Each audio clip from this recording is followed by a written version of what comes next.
Hello everyone, welcome back to Shiksha by Shikha. Last video में मैंने आपको बीए प्रोग्राम 6 सेमेस्टर के पेपर अंडरस्टैंडिंग ग्लोबलाइजेशन के इम्पोर्टेंट क्वेश्चंस बताए थे और आज की वीडियो में मैं आपको ग्लोबलाइजेशन का पूरा कंसेप्ट अपने हैंड रिटन नोट्स के साथ समझाने वाली हूँ, हिंदी और इंग्लिश दोनों में।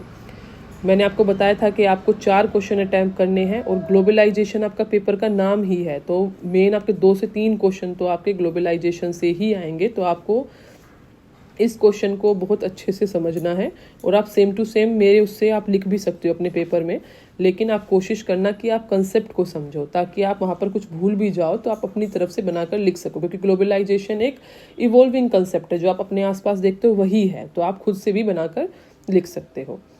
तो हमारा क्वेश्चन जो मेनली ग्लोबलाइजेशन से बनेगा वो है डिफाइन ग्लोबलाइजेशन, इट्स डायमेंशन। ठीक है, वैश्वीकरण क्या है, डायमेंशन बताइए, और its impact on sovereignty of modern state. ठीक है, संप्रभुता पर इसका प्रभाव क्या होता है। तो globalisation both as an ideology and process has become the dominant political, economic and cultural force in the 21st century and impacted the role of state in a significant manner. ये आपका इंट्रोडक्शन हो गया कि ये political, economic और cultural तीनों तरह की फोर्स है 21st सेंचुरी में और इसने इम्पैक्ट किया है स्टेट पर। ठीक है, ये आपका इंट्रो हो गया। अब आप बॉडी लिखोगे। ठीक है, बहुत सारे स्टूडेंट्स पूछते हैं कि मैम पैराग्राफ में लिखना चाहिए या पॉइंट्स में, तो आप दोनों मिक्स करके लिख सकते हो। जैसे कि आप मेरे नोट्स में भी देख सकते हो कि मैंने स्टार्ट जो है वो पैरा से किया है, लेकिन फिर मैंने पॉइंट्स में अपना आंसर लिखा है। तो आपको जैसे आपको इजीली आप अपनी बात को व्यक्त कर पाओ, एक्सप्रेस कर पाओ, आप वैसे लिख सकते हो। So we can say that globalisation is a process of interaction and integration among the people, companies and governments of different nations. जो बहुत सारे राष्ट्र हैं अलग अलग, उनकी सरकारें, कंपनी, लोग, उन सबका इंटीग्रेशन, मिलना, इंटरेक्शन, एक दूसरे के बीच में इंटरेक्शन होना, उसी को हम वैश्वीकरण बोलते हैं। It is a process driven by international trade and investment and aided by information and technology.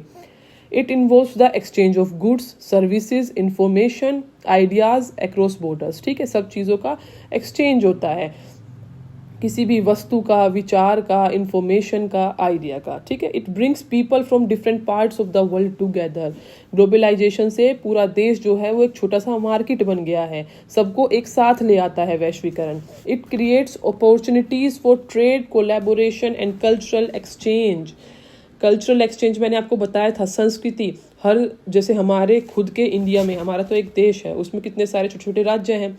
ठीक है, उन राज्यों की अलग अलग संस्कृति है, सबका अलग अलग कपड़े हैं, सबका अलग अलग खान पान है। ऐसे ही हम राष्ट्र के लेवल पे देखेंगे तो सबका अलग अलग जो है वो संस्कृति है।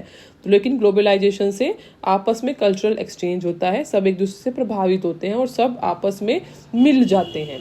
ठीक है, globalisation helps the economies to become more interdependent on a global level.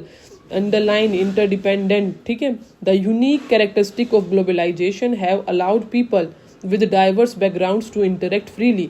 अलग अलग डाइवर्स बैकग्राउंड से जो हैं वो साथ में आकर इंटरेक्ट करते हैं, इंटीग्रेट करते हैं, आपस में अपने विचारों को, चीज़ों को साझा करते हैं। अब कैरेक्टरिस्टिक क्या क्या है? कैरेक्टरिस्टिक बोल सकते हो, फीचर्स बोल सकते हो, एडवांटेज बोल सकते हो, फायदा बोल सकते हो। तो ग्लोबलाइजेशन का क्या क्या है? ग्लोबलाइजेशन के अंडर फ्री ट्रेड है।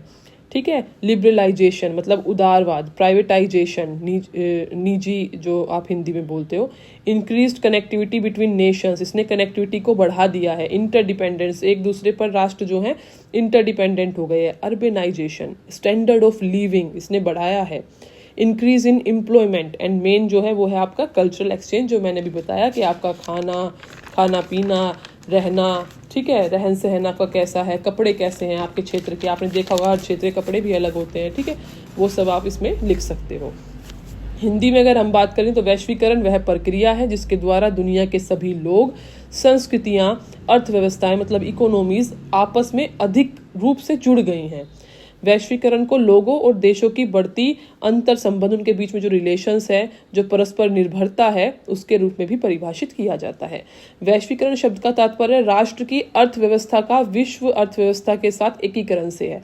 एक राष्ट्र की व्यवस्था विश्व के साथ मिल गई है, यह एक तरीका है जिससे दुनिया अधिक से अधिक जुड़ती जा रही है और जो पूंजी है, लोग हैं, वस्तुएं हैं, सूचनाएं हैं, आइडियाज है, कैपिटल है, उन सब का जो प्रवाह है, एक्सचेंज है, वो तेजी से बढ़ रहा है। वैश्वीकरण के माध्यम से पूरे विश्व के लोग एकजुट होकर कार्य करते हैं। ठीक है, इसके अंतर्गत सभी व्यापारियों की क्रियाओं का अंतर्राष्ट्रीयकरण हो जाता है, इंटरनेशनलाइजेशन हो जाता है। वैश्वीकरण के माध्यम से संपूर्ण विश्व में बाजार शक्तियां स्वतंत्र रूप से कार्यरत हो जाती हैं।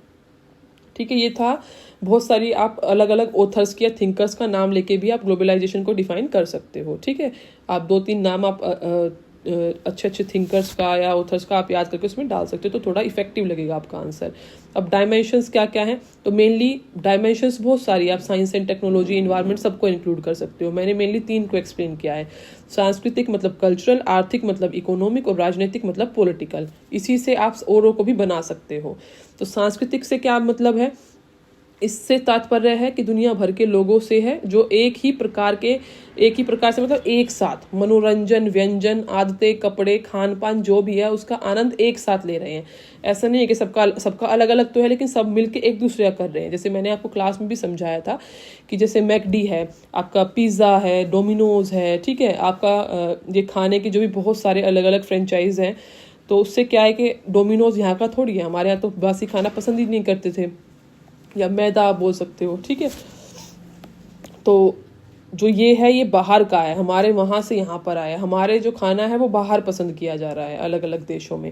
जैसे कपड़े हैं, हमारे यहाँ का साड़ी, धोती, कुर्ता था, वो वहाँ पर ट्रेंड में चल रहा है। उनके जो कोट पैंट था वो हम पहन रहे हैं। तो ये सब क्या है, एक दूसरे से कल्चरल वैल्यूज जो हैं वो एक्सचेंज हो रही है, संस्कृति आपस में एक दूसरे से मिल रही है। तो ये सब एग्जाम्पल जो आसपास अपने देखते हो, कपड़े खरीदने जाते हो, अलग अलग ब्रांड्स है, अलग अलग डब्लू है, वेनेसन है, जो भी है, मतलब मुझे अभी नाम इतने याद नहीं है, तो आप उनका अलग अलग डाल सकते हो। अलग अलग राष्ट्र के हैं, अलग अलग नेशंस के हैं, लेकिन हम उनको अपने यहाँ पर भी देखते हैं। हम खा रहे हैं तभी तो वो आ रहे हैं ना, हम वो कपड़े पहन रहे तभी तो वो यहाँ पर लगाए हुए हैं ना अपनी स्टोर्स या शॉप्स जो भी हैं।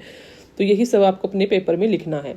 आर्थिक वैश्वीकरण का तात्पर्य विश्व की अर्थव्यवस्थाओं की बढ़ती परस्पर संबद्धता से है, मतलब उनके बीच में जो रिलेशंस है। और राजनीतिक वैश्वीकरण से तात्पर्य यह है कि एक देश की घटनाएं दूसरे देशों की घटनाओं को कैसे प्रभावित करती है।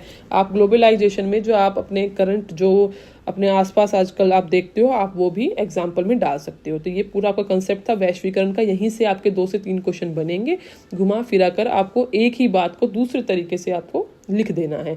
अब संप्रभुता को कैसे इफेक्ट करता है, संप्रभुता क्या होता है, सोवरन स्टेट। इंडिया जैसे एक सोवरन स्टेट है, हम किसी पर डिपेंडेंट नहीं है। ठीक है, हम अपने हमारे जो भी डिसीजंस है, इंटरनेशनल अफेयर्स है, वो सब हम खुद ही हैंडल करते हैं। तो किसी भी राष्ट्र की संप्रभुता, उसकी संस्कृति, उसका इतिहास, उसकी भाषा, उसके कपड़े, ठीक है, सब कुछ उसके अंदर, उसका कल्चर, उसकी हिस्ट्री, उस राष्ट्र की अवधारणा ही संप्रभुता होती है।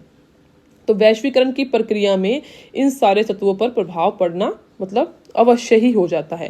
राष्ट्र या राज्य की स्वतंत्र रूप से कार्य करने की क्षमता को वैश्वीकरण के कारण बाहरी बलों द्वारा या स्थानीय स्तर पर आंतरिक बलों द्वारा नुकसान पहुंचाया जाता है। वैश्वीकरण के कारण उसे अनेक अन्य जो संस्कृतियां हैं अलग अलग, अब यहाँ पे खुद से भी कम्पीट करना है, खुद के ब्रांड से भी, जो बाहर से के जो राष्ट्र से जो ब्रांड आए दूसरे नेशंस के, उनसे भी आपको कम्पीट करना है। तो वैश्वीकरण के कारण अन्य संस्कृतियों से घुल मिल जाने का दबाव पड़ता है और ऐसी स्थिति में उसकी अपनी मूल संस्कृति जो है वो प्रभावित हो जाती है।